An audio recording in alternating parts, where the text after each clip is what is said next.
Hello friends, आज के video में हम पढ़ने वाले हैं क्लास 7 का हिंदी चैप्टर 6 हम पढ़ रहे थे। इस चैप्टर का नाम है गंगा स्तुति।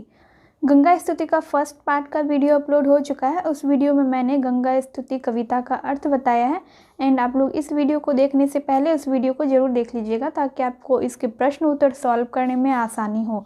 एंड दोस्तों, अगर आप लोग इंग्लिश ग्रामर और क्लास 8 का इंग्लिश स्टार्टिंग से पढ़ना चाहते हैं तो इसके लिए मेरे सेकेंड चैनल से जुड़ सकते हैं। मेरे सेकंड चैनल का लिंक आपको इस वीडियो के नीचे डिस्क्रिप्शन बॉक्स में मिल जाएगा एंड साइड में भी आपको मेरा सेकंड चैनल दिख रहा होगा। उसका नाम है क्रेज फॉर स्टडी 2.0। और अभी कुछ दिन पहले मैंने नाउन का एक वीडियो अपलोड किया था।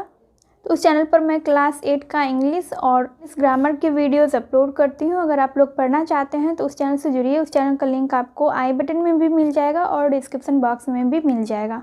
एंड अगर आप लोग शॉर्ट्स वीडियो देखना पसंद करते हैं तो इसके लिए चैनल है जिसका नाम है स्कैनिक स्टडी। वो चैनल भी आपको साइड में दिख रहा होगा। चैनल पर भी मैंने कुछ वीडियोस अपलोड किए हैं जहाँ पर मैं मैथ्स ट्रिक वगैरह बताती हूँ। तो अगर आप लोग इंटरेस्टेड हैं तो आप वहाँ पे ज्वाइन कर सकते हैं। तो चलिए आज का वीडियो हम स्टार्ट करते हैं। आज के वीडियो में हम क्लास 7 हिंदी का चैप्टर 6 का क्वेश्चन सॉल्व करेंगे। हम पढ़ रहे थे क्लास 7 का हिंदी चैप्टर 6 हम पढ़ रहे थे। इस चैप्टर का नाम है गंगा स्तुति। इसका हमने अर्थ पहले ही पढ़ लिया है। उस वीडियो का लिंक आपको इस वीडियो के नीचे डिस्क्रिप्शन बॉक्स में मिल जाएगा एंड सारे वीडियोस प्लेलिस्ट में अवेलेबल होते हैं तो आप वहाँ जाकर देख सकते हैं। तो आज के वीडियो में हम इस चैप्टर में दिए गए क्वेश्चंस को सॉल्व करेंगे। क्वेश्चन यहाँ पर दिया गया है, कुछ क्वेश्चन है पाठ से। यहाँ पर 4 क्वेश्चन दिया गया है। पहला क्वेश्चन है गंगा स्तुति कविता के कवि कौन हैं, ठीक है। और दूसरा है गंगा के किनारे को छोड़ते समय कवि की आंखों से आंसू क्यों बह रहे थे। तीसरा है कवि गंगा से किस अपराध की क्षमा मांगता है। और चौथे में आपको यहाँ पर दिया गया है कविता की निम्नलिखित पंक्तियों को पूरा कीजिए। तो यहाँ पर ये पहले से इसमें फिल किया गया है। इन सभी क्वेश्चंस को हम लोग कॉपी में देखेंगे। मैंने यहाँ पर क्वेश्चंस को कॉपी में लिख लिया है और उसके साथ ही मैंने आंसर को भी लिख लिया है।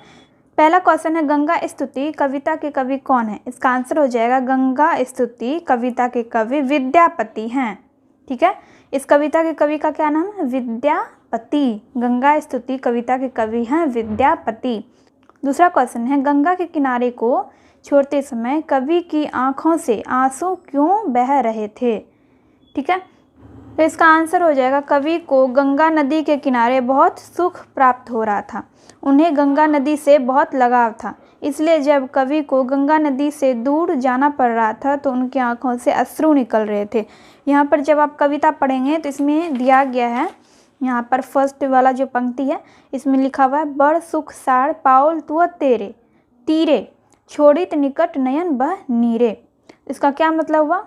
बड़ा सुख पाया तुम्हारे किनारे, ठीक है। पाउल मतलब पाना, तीरे यानी कि किनारे, तो मतलब तुम्हारे। छोड़ित निकट नयन बह नीरे, और तुम्हारी निकटता को छोड़ते हुए आंखों से आंसू बह रहे हैं। तो इसी का हिंदी अर्थ करके हमने यहाँ पर लिखा हुआ है कि कवि को गंगा नदी के किनारे बहुत सुख प्राप्त हो रहा था। उन्हें गंगा नदी से बहुत लगाव था, इसलिए जब कवि को गंगा नदी से दूर जाना पड़ रहा था तो उनकी आंखों से अश्रु निकल रहे थे, ठीक है।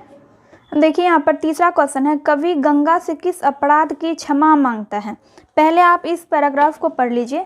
जिन लोगों ने पहले वाला वीडियो नहीं देखा है इस चैप्टर का फर्स्ट पार्ट, वो ज़रूर देख लीजिए ताकि आपको अच्छे से ये कविता समझ में आए, उसका अर्थ आपको समझ में आएगा तो आप उसके प्रश्न भी अच्छे से हल कर पाएंगे।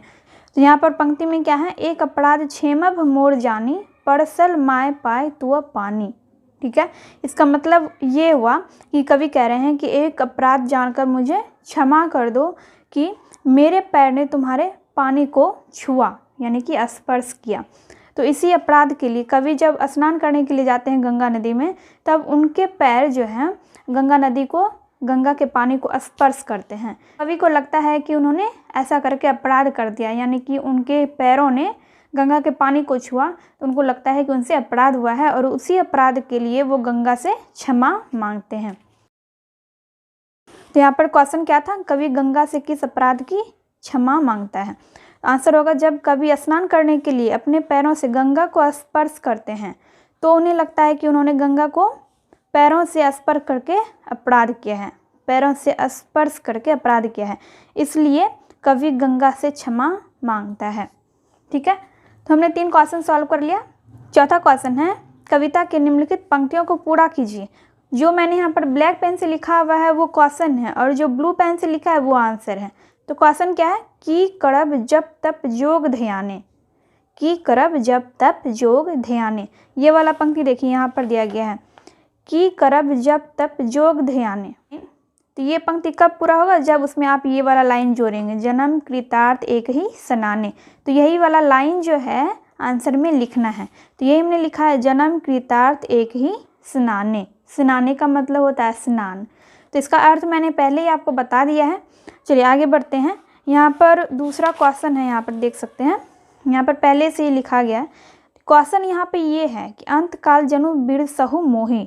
इसके पहले क्या आएगा वो आपको लिखना है। इसके पहले क्या आएगा, भनई विद्यापति समदो तोहि। ये वाला भी दिया गया है यहाँ पर पंक्ति, यहाँ पर लास्ट वाला पंक्ति है, अंतकाल जनु बिसरहु मोहि, और इसके पहले है भनई विद्यापति समदो तोहि। मतलब ये वाला लाइन जब आप इसमें जोड़ेंगे तभी ये पूरा पंक्ति जो है ये पूरा हो जाएगा। तो ये हो गया आपका 4 नंबर तक कंप्लीट। अब है पाठ से आगे। पाठ से आगे का 2 क्वेश्चन है यहाँ पर। पहला है इस पाठ का शीर्षक गंगा स्तुति रखा गया है, आप इस शीर्षक से सहमत हैं या असहमत। मतलब कि आपको ठीक लगता है कि इस कविता का नाम गंगा स्तुति ही होना चाहिए या फिर कुछ और होना चाहिए, आप इस बात से सहमत हैं या नहीं हैं, आपको इसका उत्तर देना है। तो देखिए मैंने यहाँ पर इसका आंसर भी लिखा हुआ है। इसका आंसर हमने लिखा है कवि प्रस्तुत कविता में गंगा का गुणगान और प्रार्थना करते हैं, इसलिए पाठ का शीर्षक गंगा स्तुति बिल्कुल सही है, मैं इस शीर्षक से सहमत हूँ। आप जब ये वाला कविता पढ़ेंगे तो आपको पता चलेगा कि इस पूरे कविता में कवि गंगा से क्षमा याचना और प्रार्थना कर रहे हैं, इसलिए इस कविता का नाम गंगा स्तुति बिल्कुल सही है। दूसरा क्वेश्चन है गंगा के अतिरिक्त अन्य नदियाँ भी हमारे जीवन के लिए उपयोगी है, इन नदियों का हमारे दैनिक जीवन में क्या महत्व है, उल्लेख कीजिए।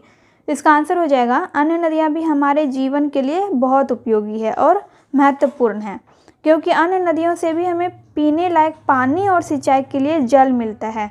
गंगा के अलावा जो भी नदियाँ हैं वो भी हमें पीने लायक जल देती है और सिंचाई के लिए पानी देती है। तो इसलिए गंगा के अतिरिक्त अन्य नदियाँ भी हमारे जीवन के लिए उपयोगी है और हमारे दैनिक जीवन में इसका बहुत महत्व है। तो हमने ये सारा क्वेश्चन सॉल्व कर लिया है। पाठ से आगे का भी ये दोनों क्वेश्चन देखा और अब व्याकरण दिया गया है। निम्नलिखित शब्दों के पर्याय लिखिए, यानी कि इसका अर्थ क्या होगा। पाउल का अर्थ क्या होता है, छोड़ित, समदो, समाने, यहाँ पे समाने नहीं होगा सनाने होगा, सनाने का मतलब होता है स्नान, पाए, तो इन सब का अर्थ लिखना है। पाउल का अर्थ हो गया पाना, पाना या फिर प्राप्त करना, प्राप्त करना, यहाँ पर ये कुछ नहीं है मिस्टेक हो गया, पाना या प्राप्त करना। पाउल का क्या अर्थ है, पाना या प्राप्त करना। छोड़ित, छोड़ित का अर्थ हो गया छोड़ते हुए, छोड़ते हुए।